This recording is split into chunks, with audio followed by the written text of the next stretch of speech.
Hello there, and welcome to our Shield of the Sun video. In this video, as we continue the lessons of Revelation, I would like for you to join me in the book of Revelation, where you're going to go into chapter 13. And as you go into chapter 13 and verse 1, this is what we're going to read. And I stood upon the sand of the sea, and saw a beast rise up out of the sea, having 7 heads and 10 horns, and upon his horns 10 crowns, and upon his heads the name of blasphemy. So this is to say the forces of hell that have been selected to initialize the Antichrist kingdom on earth have risen out of the sea. That is to say, out from an interdimensional realm.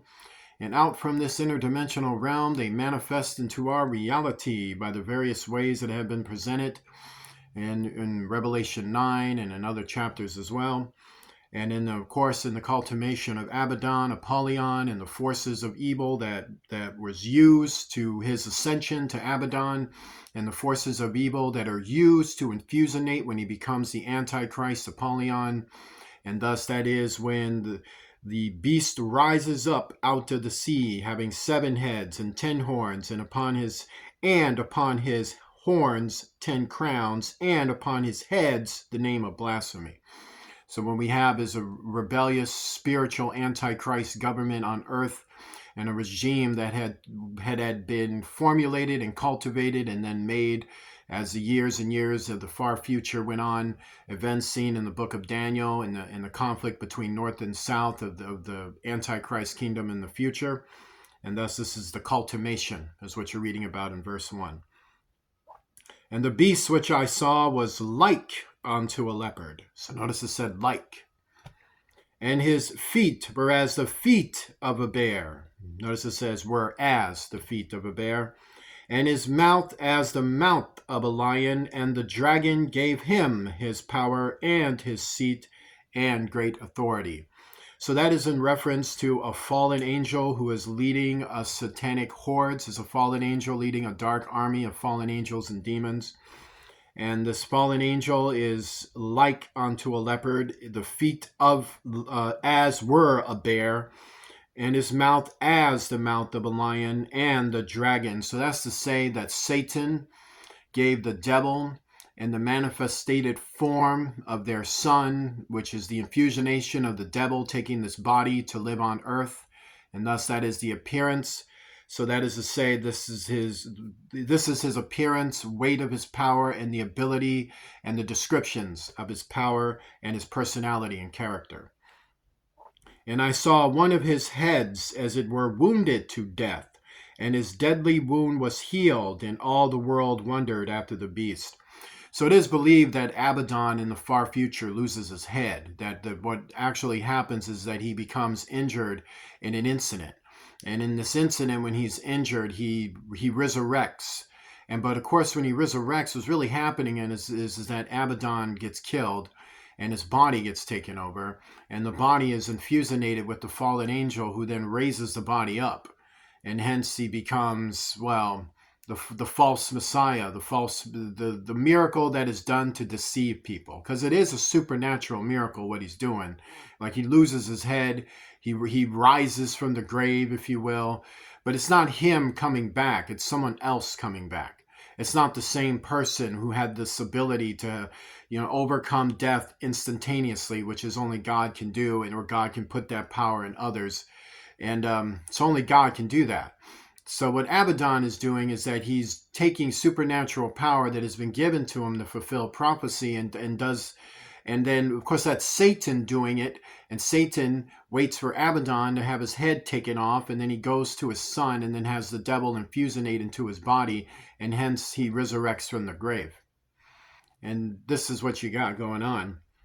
So that's the verify on it. And I saw one of his heads as it were wounded to death. So this is giving you this understanding about him, that it is to say he has multiple appearance. It is to say, and it's referencing a person, not the government regime for whom you just read in the latter verse, so don't be ridiculous. So it's referencing him himself, one of his heads. So it's giving you this understanding, as it were wounded to death, and his deadly wound was healed. So what kind of person is this? And all the world wondered after the beast, confirming what I'm saying to you. And they worshipped the dragon, which gave power unto the beast. So what kind of population did the Antichrist kingdom have? Satanists.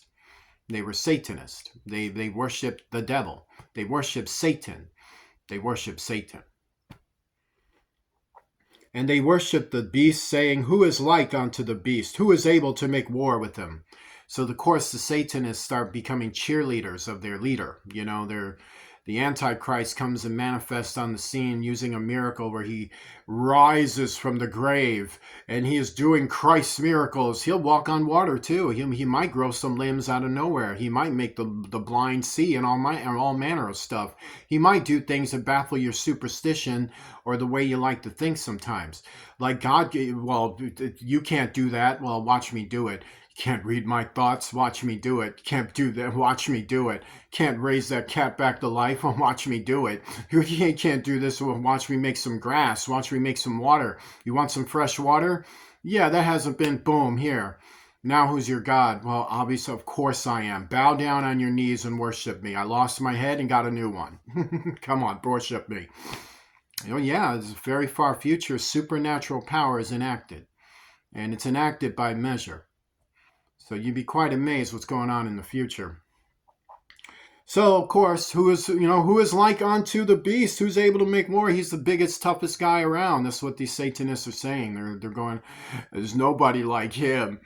I mean, man, he's so awesome. Oh, he makes me cry every time I cannibalize a kid. Like when I open the refrigerator and I pull out some dark meat or white meat, which is some baby or some life form that's obviously man and human, because I'm totally I'm anti-humanity. I love the Antichrist. I'm just so heathen. He's so beautiful. Look at who's able to do anything about him. Well, I'll tell you who. God and all manner of people have been stomping and stepping on him and blowing him up and doing all manner of things to him. And of course, that's not going to be in the Antichrist papers in the far future. So that's interesting.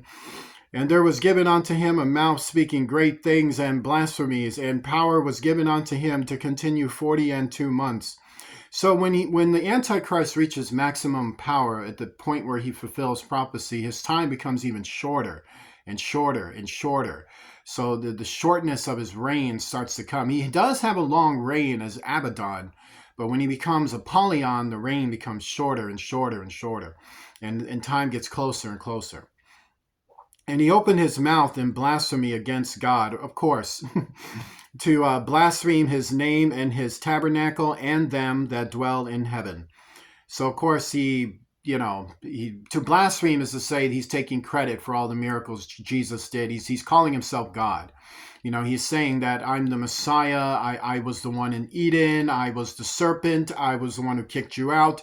I was the one who created the universe. I did this. I did that. I'm the devil and Satan all rolled into one. He's going to have a new doctrine that is going to be just that there's no God but him and a bunch of other stuff. And he's just going to be all about that. But it is true that that's what he promotes about himself, but it's a lot more complex than certain things. And he opened his mouth in blasphemy against God, to blaspheme his name. So that's to say, well, I believe in Jesus Christ. Do you? I'm Jesus. That's called blasphemy, but you'll go, wait, you're not Jesus. But yes, I am, and I died for your sins. What you're reading there is about me, and that's an illegal book for which I'm taking. So this is the type of Jesus they got, not the real one. And his tabernacle, and them that dwell in heaven. So listen to that phrase, and them that dwell in heaven. Why would he be so interested in talking bad about people in heaven? You ever thought about that? Like I'm going to blaspheme God, and I'm going to blaspheme his holiness, and I'm going to blaspheme his instruction, and I'm going to take some time to specifically talk about the people in heaven. Why would he do that? You ever thought about that? It could be because the activity going on with the citizens of heaven are becoming more felt and realized in the future, and signs of that are given to us now to reflect on what's about to happen in the future. When all manner of what is called life and death becomes more clear to people. It's very interesting. Yeah, he's talking bad about the citizens in heaven because they bother him. Literally, they literally bother him. Like they're in his ear, bothering him. And it was given unto him to make war with the saints. So that means those on earth. So this is how powerful he is. Like, to understand his motivations, like he's so strong. He wants to attack starving, desperate, afflicted people who are struggling in waste zones and wastelands and military zones and out in outer land zones and in interdimensional fields and inside the earth. Like, this is what he's interested in. And to overcome them, oh, I bet. And power was given him over all kindreds and tongues and nations. So that's to say that the world was handed to him. That even though you had nations there that did not serve the Antichrist, the reins of that world would be given to him because he would hold the most powerful nation on earth in the future, sadly enough. And it was only because it's to fulfill prophecy that all of evil would have to culminate in the end. So they would have one big hoorah, and then bam, they're done. And all that dwell upon the earth shall worship him, whose names are not written in the book of life of the Lamb slain from the foundation of the world. So that wouldn't be you. I mean, you would be the one getting persecuted. You'd be the one he'd be making war against. Like, if you're a person of faith, you're not going to worship the Antichrist. So what are you going to do? You're going to pick up a sword. You're going to pick up a phaser, a blaster, an interdimensional grid line. You're going to charge that thing up and start having some remote battles or battles within your temporal plane, probably also using remote ability. So you're going to be going to war against him, whereas others are going to be submitting to him. And, well, what do I do, Abaddon? Do I spell things like this? Do I talk like this? Can I eat my mom now? Can I eat my dad? Abaddon, my neighbors are bothering me. My boyfriend, my girlfriend, these circuitry wires aren't reconnected to my alignment of my motor function. Can you come over here and pour that juice in me again? Can you pour that line up inside my head? That'd feel better. This is the kind of citizens you're going to be dealing with.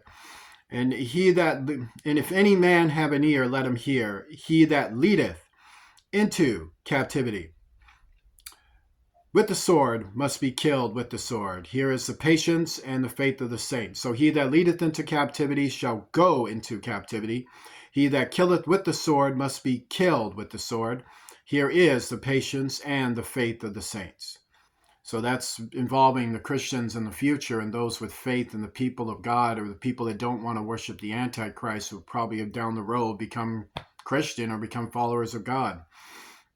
He that leadeth into captivity shall go into captivity, meaning if they're going to capture you, there's nothing you can do about it. He's even telling you about it too, that, there'll be signs, things, and wonders that bring deliverance, but many times saints are going to get captured. Saints are going to get killed. Saying that, your life isn't going to be, just, oh, I can't wait to get the good blessings where nothing happens and I just live, baby. No, you see, there's nothing wrong with blessing and tranquility. Don't get me wrong on this. It's just that if that's where your focus is 24 hours a day and it's not on other things pertaining to realities of this world, then you set yourself up for becoming one big meal. And so that's what happens in the future. All these folks that follow the Antichrist do so because they think it's comfortable and easy to do so, even though it's not. And then we have verse 11. And I beheld another beast coming up out of the earth, and he had two horns like a lamb, and he spake as a dragon. So that's to say, when we read other prophecies pertaining to the Antichrist kingdom, like in Daniel, we do learn that the Antichrist starts out with a massive government, and his illegal satanic government, illegal government has all of these politicians and leaders and military leaders and religious figures, and we read about them. They all have to worship him, bow to him, submit to him, and explain to the citizens why this guy's so great. But then it gets less and less and less. You notice that in Daniel and in other chapters involving this, the Antichrist makes moves and makes wars and does certain happenstances that makes his regime smaller and smaller. And, power is consolidated in fewer and fewer hands in the Antichrist's future. And hence, when you get closer to the day of the mark of the beast, this is what the face of their world will then resemble. So you do even have changes in the era of the Antichrist. You have the era of Abaddon, and then you have a changeover, and then you have the era of the Antichrist, and then an era of the mark of the beast. And of course, all of these eras are very, very short. because time is extremely shorter. It's even shorter in the future now than it is now. And he exerciseth all the power of the first beast before him, and causeth the earth and them which dwell therein to worship the first beast whose deadly wound was healed. So that is to say, it's the same power as before. So it's to say, this is the Antichrist in consolidation. He exerciseth all the power of the first beast before him. That's to say, Satan.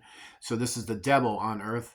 And causeth the earth and them which dwell therein to worship the first beast whose deadly wound was healed, because it's Satan ultimately.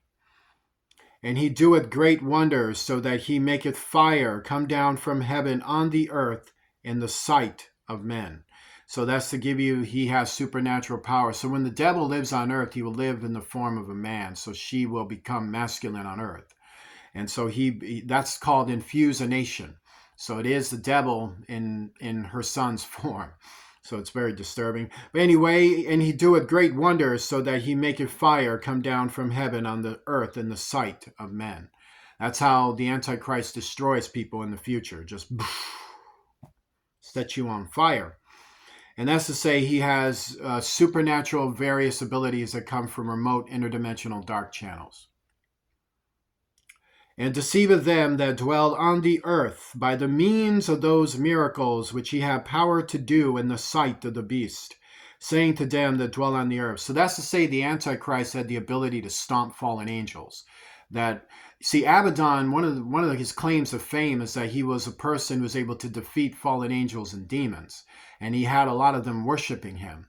And then when his power got consolidated, in order for him to put on this show to the rest, to those few foolish heathens who wanted to worship him, to the Satanists, he decided to start attacking fallen angels and like, submit to me, submit to me. And they all were like, yes. Some of these fights could have been rigged. You never know. I mean, some of them could have been real. Some of them could have been just orchestrated.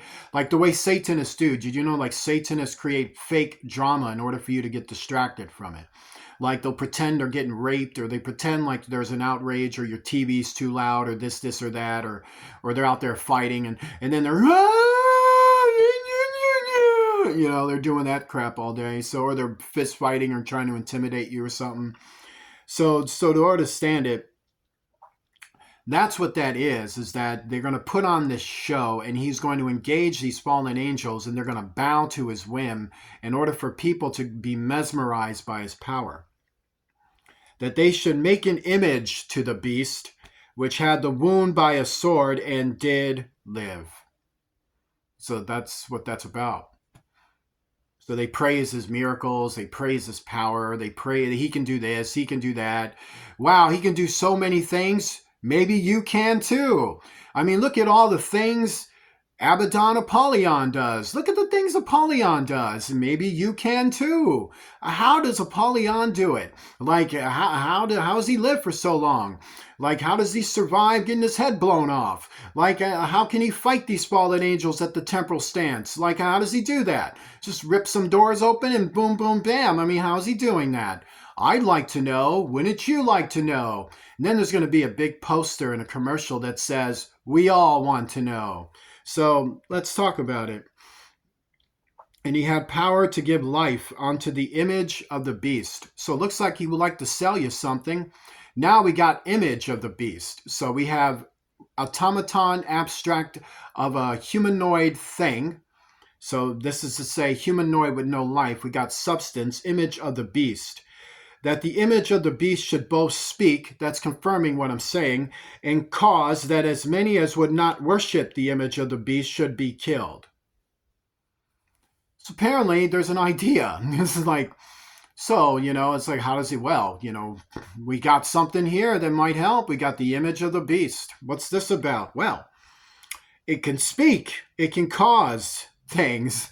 That as many as would not worship the image of the beast should be killed. So to understand, he's going to sell something, and if you don't want to worship this, to say worship Abaddon and then go along with this, you should be killed. But to understand, if you don't want to be killed, this is how the sale of it is. And he causeth all, both small and great, rich and poor, free and bond, to receive a mark in their right hand or in their foreheads. So first we see that the future has civilization. We can see that there are small and great people, which is to say people with power and people with none in terms of their world. And there are rich and poor people, meaning people with money and people with little money. And there's free and bond, meaning people who can live free and do their thing, and people that cannot. There's slavery in the future in the Antichrist kingdom. Wonder about that. To receive a mark in their right hand or in their foreheads. So isn't that interesting? So yes, the satanic kingdom, which brought back Satanism, racism, and bigotry, and all those bad habits, and all those bad, horrible crimes, and all those bad, horrible things, and disgusting, terrible matters. Yes, you see, Satanists believe in those matters. They believe in them right now, in fact. That's why they're so prejudiced and bigoted and disgusting, and why they talk about it all the time, because they're all about it. And so imagine them in the far future under the reign of the Antichrist. Imagine those policies. So, of course, slavery is back. Prejudice is back. All of that is back. There's no advancement. Not with Satanism, there ain't. No, it's just a bunch of technology, and they only get worse with it. And that no man might buy or sell, save he that had the mark or the name of the beast or the number of his name. Here is wisdom. Let him that hath understanding count the number of the beast, for it is the number of a man. That is to say, it is a number of a construct. It is a number of man. It is a number of humanoid. It is a number of automaton, but it is not natural. And his number, and this is to prove it, and his number is not God gave you life. God made you male. God made you female. God made you a being who has sentient intelligence. No, instead, and his number is 666, meaning you become what is called transformed to the Antichrist. That's what it means. It's actually Greek initials that referencing a transference of your humanity over into the Antichrist by an operation that the Antichrist provides. This operation is to remove your physical space so that the essence of you and your soul goes in to another body and another image. And thus, as your soul can never be harmed, you do have choices you can make. Choices that could say, maybe I want my soul to go in over here, just like I moved to another country, or I went on vacation, or I walked down the street. Okay. And thus, that's what you got going on. So what we have in the future, what Apollyon seeks to do is that he wants everyone to be impressed with him. He wants everyone to glorify him. He wants everyone to be adored with him, so that everyone admires him. Everyone envies him. Everyone is all over this guy. Everyone wants to be like this guy. And then what happens is that he's going to say, now I'm going to make you like me. You want to be like me? You want to not get killed and not get maimed and not get destroyed? I got this body over here. Now, all of you that are living in the society and the civilization, because it's only technology that keeps man going in the future, just so you know. So they are very smart, advanced people in the future. But look at how spiritually wicked they are. And then they have the means to create something like this. You have a celestial cyborg body, is what that is. The automaton of the future that is meant to coordinate to human physiology and human thinking. Artificial intelligence that is demonically possessed. And thus you become demonically possessed with artificial intelligence that thinks for itself and it fusionates to you. Hence a population that is not only demonically possessed, but they're also transferred over into loss of humanity. So they have been transformed into the image of their false Messiah. Join me in a prayer. Lord Jesus Christ, I pray, Lord, to cast down all evils and to forgive us of all evils and to deliver us from all evils. I pray, Lord, for the first to the last, to each and every one of us, Father God Almighty, that we equally do your will and shatter every indifference and everything coming against us to make us hate each other. I pray, Lord, to rebuke, cast out Satanism from within each and every one of us and destroy Satan's plans, Satan's regime, and Satan's intent toward his followers or toward those that are just simply unknowing and those that are not his followers. I pray, Lord, equally for the deliverance of males, females, and children. In Jesus Christ's name, amen. If you'd like to donate to Shield of the Sun, please do so using Cash App to $ Shield of the Sun, spelled in small case letters closed together. I want to say God bless you, and I will see you soon.